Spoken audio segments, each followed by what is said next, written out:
Janine's POV. Am I in the wrong office? Sa tingin ko, namamalik mata ko. Paano nandito si Tyron kung matiwasay ko siyang iniwan sa Tarlac? He even encouraged me to leave him. Umawang ang labi ko at lalo siyang tinitigan.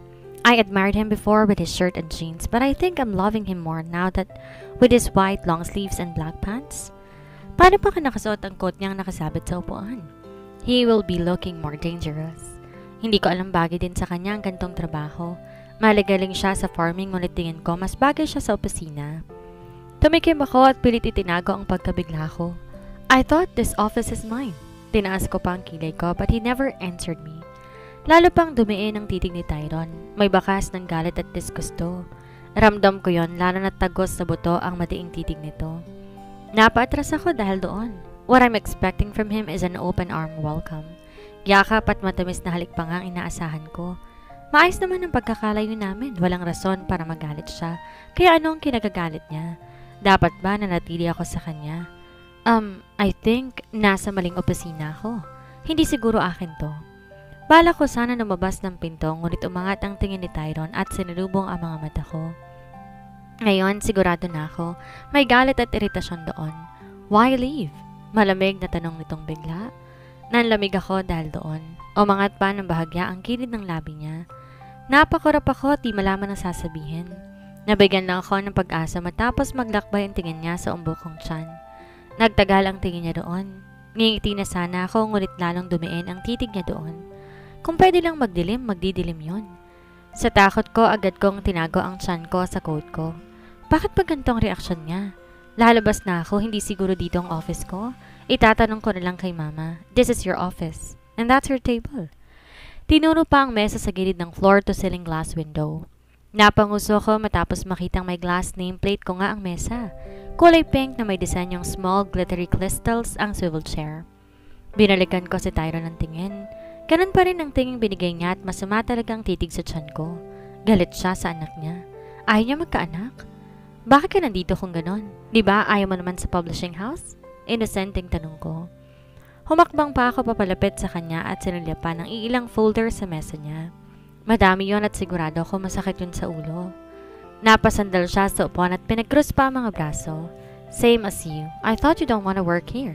How come you're here? Napatigil ako. Yun nga naman sinasabi kong ayaw ko sa kumpanya. Maging siya ayaw niya ngunit eto kaming dalawa at nasa isang opisina pa.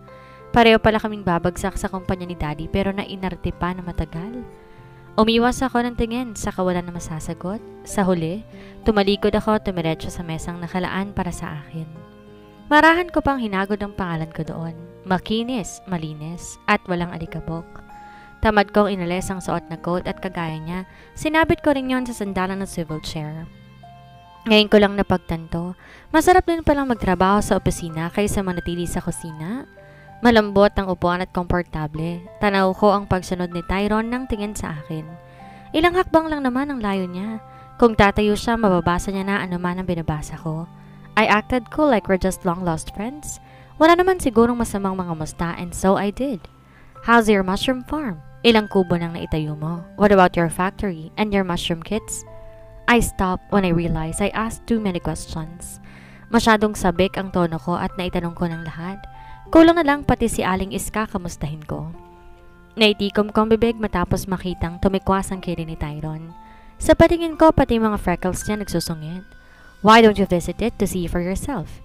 I don't have plans to entertain your questions. Kung gusto mong malaman, pasyalan mo. Iritadong sagot ni Tyron.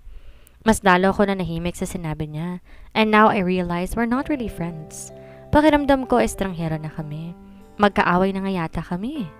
Bawal ang masungit, Tyron. Ayoko ng asawang masungit. Sa naisip, marahan kong niladlad sa mesa ang daliri kong may wedding ring. Sigurado kong kitang-kita niya. Idaan na lang sa lambing kahit gusto ko na siyang kurutin sa inaasta niya. Sige, papasyalan ko kapag bumalik na ang asawa ko. Gusto kong humagighik sa kunot noong reaksyon ni Tyron. Tinago pa ang mga kamay niya sa ilalim ng mesa. Ayaw pang ipakita ang singsing na suot. Did you miss him?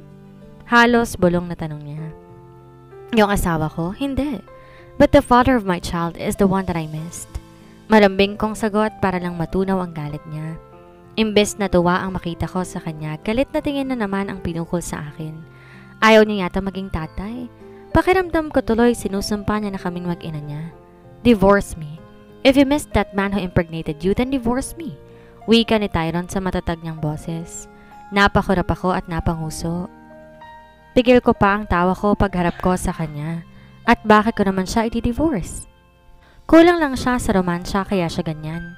Sorry, annulment lang ang meron. Malabo yata ang divorce na hinihingi mo. Nginisihan ko pa siya. Nagbukas sara ang bibig niya. Balak pang sumagot ngunit 3 katok mula sa pinto ang umagaw sa atensyon namin. Sumungaw pa mula doon ang babaeng tingin ko ay sekretary niya. Miss Janine, ano daw pong gusto niyong kainin? Humarap pa ito sa akin. O baka sekretary ako. Napalingon pa ako kay Tyron na abala na sa isang folder. Binalikan kong tingin ang sekretary at ginitian. Donut at gatas, miss. Pinahatid na lang dito, salamat. Tumango ito at agad ding lumabas. Agad kong nilingon si Tyron ngunit masyado na yata tong abala at di na ako masulyapan. Sa inip ko'y naglakad-lakad na lang ako sa loob ng opisina trying to get his attention back. Ngunit hindi umabra. Ni isang sulyap di niya pinagkalob sa amin ng anak niya. Lumapit ako sa kanya at nakisilip sa binabasa niyang dokumento. Ngunit agad niyang sinara at binigyan pa ako ng matalim na tingin. Hindi ako natinag. Kuryosong tingin pa ang binalik ko sa kanya. Bakit pa siya nagagalit kung wala naman siyang dapat ikagalit? Will you please stop walking around and meddling to someone else's business? Nakakaistorbo ka. Pabagsak pang nilapag ang ballpen sa mesa. Imbes mainis na natili lang akong nakasandal sa mesa niya. Namamangha pa akong kaya niya akong kagalitan ng ganito. Nabakita ko siyang tumayo at lumapit sa floor-to-ceiling glass window. Agad akong lumapit sa swivel chair niya at umupo roon. Kasalanan niya at iniwan niyang pag-aari niya. This is much comfortable than my swivel chair. Palit na lang tayo. Agad si Tyron na napalingon sa akin at masama na naman ang tingin. Ngunit binaliwala ko yun at pinaikot pa ang upuan niya. Careful! Naparapit pa siya at pinigilan ang upuan. Nangiti ako habang siya ay kunot ang noo. Kunwaring walang pakailam ngunit agad din namang nag-aalala. Napaka-caring mo naman gayong malapit tayong ma-annul. Kawawa naman ang tatay ng anak ko kung hindi mo ako iwalayan. Nababitaw siya sa swivel chair dahil doon. Bumalik ang masamang titig sa umbok nitong tiyan. If looks can kill, baka kanina pa nalaglag ang baby ko. Does he really believe that he's not the father? Get those annulment papers and I will sign it immediately. Galit niya pang turan. Napataas ang kilay ko sa pag-igting ng panga ni Tyron. Maging ang mahigpit niyang hawak sa mesa ay ebidensya na galit siya. Hindi ko nabalak sabayan pa ang galit niya. Papasalamat ko nang muling bumalik ang kanyang sekretary at alangan pang lumapit matapos makita ang ayos namin at makitang galit ni Tyron. Ilapag mo lang dito sa mesa. Salamat ulit. Tinuro ko pa ang mesa ni Tyron. Alanganin tong lumingon at tumango at nilingon pa si Tyron na sa akin lamang ang tingin. Pagkalapag niya, nagmamadali pa siyang lumabas ng opisina. Kahit na masama ang tingin sa akin ni Tyron, ay patay mali siya kung inisog ang folder at pinuwesto ang donuts. Saka nag-iwas ng tingin. Tumayo siya para maayos at tumikim. Gusto mo? Inalok ko pa ang donut na kinagatan ko. Sinilyapan niya yon bago mabilis binitbit ang folder at walang lingon likod na humakmang papalapit sa mesa ko. Pabagsak pa siyang umupo sa swivel chair ko. Di ko tuloy maiwasang kumagkikik sa itsura niya. He looks more manly with that pink swivel chair. Kung di lang busangot ang itsura niya, lalo siyang gagwapo. Sa bagay, kailan ba siya pumangit? Ilang beses ko pa siyang inalok ng donuts, ngunit di niya ako pinapansin. Kibit balikat ako nagpatuloy sa pagkain habang si Tyron bumongsangot na nagbabasa ng dokumento. Wala yata siyang bala kausapin ako eh. Ayaw na nga niya akong bigyan ng sulyap. Wala rin tuloy ako magawa kundi kumain. Kaya na mag-alas 12 agad akong lumabas ng opisina para sana yayain sila mama na mag-lunch. Ang kaso, wala sila sa kabilang opisina. Nagla-lunch na raw sabi ng sekretary at hindi alam kung saan. Sa huli, bagsak ang balikat. Bumalik ako sa opisina. Hawak ko pang tiyan kong nagugutom na. Hindi sapat ang gatas at donut kay baby. Nakakaya namang mga istorbo sa tatay nitong galit. Pero gusto ko nang kumain. Kagat ang pang ibabang labi, lumapit ako kay Tyron. Sinulyapan lang ako at maging kamay kong nakahawak sa tiyan ko. Pagkatapos kunot noong nilingon ang nasa bisig niya. Pagkatapos inis na nagbuntong hininga. Brat, fine. Mag-lunch tayo. Agad siyang tumayo at naunang humakbang. Tuloy-tuloy siya at ayaw yatang masabayan ko. Di ko maiwasang ngumiti. Kung pwede lang pumalakpak, ginawa ko na. Nahuli pa ako sa kanya na kinalingon niya. Hurry up! That snake inside your tummy is starving. Masungit nitong paalala. Umingos ako at akmang sasantakin siya pagtalikod. Hindi ko nga lang tinuloy. Tawagin ba namang ahas ang anak niya? Ano ba naman kasing kinagagalit niya? Napailing ako at sumunod sa kanya. Nanahimik sa loob ng elevator. Sinamuyo ang panlalaking amoy niya at bahagyang hinagod ang tiyan ko. Gutom yata ang mommy sa daddy, baby. Kahit masungit to, akong inaalalayan papasok ng sasakyan. Pagbaba at pagpasok ng restaurant, pinili niyang nangiti pa rin ako. Tinatago ko nga lang pag nasulyap siya. Bawal yata ngumiti kapag katabi siya eh. Para naman kasing pupuga ng apoy. Nanatili ang kunot niyang noo kahit nakaupo kami sa mesa sa harap ng waiter. What's your order, sir, ma'am? I want some... Give us 2 steak and water, that's all. Putol ni Tyron sa sasabihin ko na kinaawang ng mga labi ko at kinakunot ng noo. Walang nagawa ang waiter, kundi umalis at bumalik sa counter area nila. Malalim kong tinitigan si Tyron na nagsusungit pa rin. Nagtitipid ka ba? Bakit steak lang? Tinaasan niya ako ng kilay at tamad na tiningnan. Who cares? I'll be the one to pay the bill. Eat whatever I ordered. Napanguso ko at napahawak muli sa tiyan ko. Di naman ganyan ang tatay ng anak mo ha. Hindi ako nun tinitipid at ginugutom. Parinig ko para naman makonsensya siya. Bumalik pa ang alaala ko nang bilhan niya ako ng ref, TV at washing machine.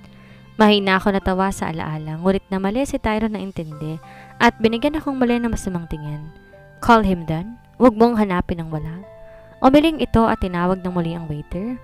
Napangiti na ako ng tuluyan. Di ko naman kailangan tawagin pa ako nasa harap ko na. Pero dahil hindi niya alam, natutuwa pa ako sa reaksyon niyang nagsusungit. Yes sir, may additional order po. Lahat ng bestseller ninyo. 1 order from all of those. Kita ko pang nandakay ang mata ng waiter. Po? Sure sir. Agad tong tumalima at bumalik sa counter. Kahit gusto kong ngumiti ng malawak, di ko magawa. Baka mahuling niyang masyado ako masaya sa ginawa niya. Mamaya ano pang sabihin niya eh. Di niya ako pinansin matapos yon. Kahit nang kumakain na hindi si Tara nagsasalita. Hinayaan ko siya at nagpatuloy lang sa pagkain. Kulang na lang nga maubos ko eh. Masarap naman talaga. Natigil nga lang matapos masulyapan ang titig ni Tyron na malalim sa mga platong wala ng laman. Ubos ko na o di kaya naman kakaunti na lang. Why? Bahagya ko pang pinunasan ang gilid ng labi ko. Ahas yata ang baby mo. Walang kabubusugan. Nilingon pa rito ang umbok ng tiyan ko. Baka dahil ahas ang sperm mo. What? Marahas pa siyang nag-angat ng tingin sa akin. Naglumikot ang tingin ko. Umiisip ng dahilan bago sinulubong ang tingin niyang naguguluhan. Ang sabi ko, anaconda to. Pagsisinungaling ko pa. Daro nagsalubong ang mga kilay niya. Di yata natutuwa sa mga sinasabi ko. Bahagya akong nangiwi. Ibig sabihin, nagmamana to sa tatay niyang may anaconda sa baba. The father of your baby is a bad influence to you. Di ka man lang ba tinuruan ng mamili ng mga salitang sasabihin? Pilit pa ni Tyron na pangiinsulto pero hindi ko dinamdam. Ano na lang magiging reaksyon niya pag nalaman niyang siya ang tatay ng anaconda sa tiyan ko. Umangat ang gilid ng labi ko at dumukwang sa mesa para mabulungan siya. I don't think so, Tyron. Magaling siya magturo. Tinuruan niya ako paano humalik. Napatigil ako nung galit si Tyron na tumayo. I'm done. Finish that and go back to the office. Malamig niyang utos bago tumalikod. Bagya akong musot prendig samantal sa upuan. Pikunin masyado. Pinahalatang matagal siyang walang ehersisyo sa kama. Bagya akong humalokip-kip. Yung pambayad, nalimutan mo. Agad kong imporma na kinatigil ni Tyron sa paglalakad. Ilang segundo lang bumalik siya sa mesa pero hindi na umupo. Tinawag niya muli ang waiter para sa bill. Namulsa siya at naghihintay habang ako nakatingalang tingin sa kanya. Ayaw mo mong pakinggan ang kwento ko kung gaano kagaling sa kama ang tatay ng anak ko? Umigteng ang panga niya at hindi kumibo. Agad pang kinuha ang card sa wallet nito. Take out ko lahat ng di naubos. Habilin ko pa sa waiter. Tumangutot, tumalima. Tumayo na rin ako at lumapit kay Tyron baka mamaya biglang umalis na naman. Pasimple pa ako umangkla sa braso niya ngunit mabilis siyang umiwas pero hinawakan ko pa rin. What are you doing? Manghang angil ni Tyron sa akin. Cute akong ngumiti sa kanya. Pabit-bit na mga take out, pwede ba? Wala siyang sinabi tapos inalis pa ang nakaangkla kong kamay sa braso niya. Asungi talaga. Please Tyron? Pinaus ko pa ang boses ko para akitin siya ngunit literal na card lang kinuha niya sa waiter nang bumalik ito. Call the father of your baby if you want extra service. Nauna pa siyang naglakad. Mabilis kong kinuha ang paper bag na may lamang takeout food at pilit siyang hinabol. Sungit mo, kulang ka yata sa make love. Shut up, Brad. Imbes mainis ay nginisihan ko pa siya. Sus, di mo lang matanggap na mas magaling magromansa ang tatay ng anak ko at walang palya. Kapag hindi ka na nahimik, itataktak ko palabas yung baby sa tiyan mo. Bakit mo naman itataktak? Kawawa naman ang baby ko eh. Di pa nga siya nakikita ng daddy niya. Hoy, Tyron. Tawag ko pa rito ngunit talagang iniwan na siya nito roon. Nailing na lang ako ngunit di rin mapigilan ang ngiti ko. Nung bumalik na sa opisina ngunit si Tyron ay dinatnan ko pa ring aburido. Kahit tuloy gusto kong magpahatid sa kanya pa uwi ay hindi ko na binalak. Kaya daddy na lang ako sumabay. Aba, ay takot ko lang na itaktak nga niya palabas ang anak namin, oh. Dad, tell me, paano nasa opisina si Tyron? Nilingon ko pa si daddy mula passenger seat. Sinalyapan niya ako mula sa lamin at kumunot ang noon niya. Lalo tuloy na depena ang mga wrinkles niya but still looking so handsome. Dad, kaya lang, mahina akong hinila ni mama sa braso at bumulong sa tenga ko. That's the deal, Janine baby. I hope you're happy. Nung una hindi ko magets na sinabi ni mama, pero nung naintindihan ko ay nag-init ang sulok ng mata ko at mabilis na sumulyap sa mama. Nagsumiksik pa ako sa dibdib niya. Kumakabog ang puso ko sa tuwa.